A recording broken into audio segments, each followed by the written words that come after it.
Hi, my name is Jacque Dodson. I'm in the Boise State radiology program at BSU. I am a first year so far, but a junior technically. Hi, John Lampignano. I'm associate faculty at the Boise State University, and I'm in the radiologic science program. And I've been here for 3 years. It's been my privilege to be able to work with students such as Jackie. I can't remember a time that has been as challenging as this, but also as rewarding. Because of COVID, we've been able to still have the opportunity to bring our students in for labs and certain activities. And you really cherish those moments because you're able to interact with students directly.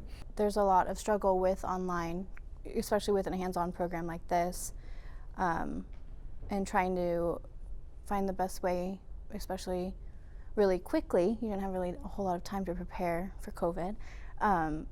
It just helped that we're not alone in it. Everybody's going through this. You know, and you've also begun clinical experiences this January, and that has certainly put a more serious application to the skills and knowledge that you gained in the first semester.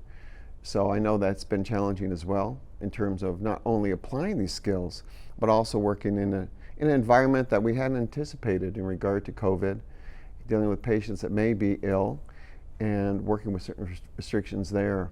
So I think that communication between your clinical instructors as well as the faculty has only been enhanced as well, and its importance has really been emphasized.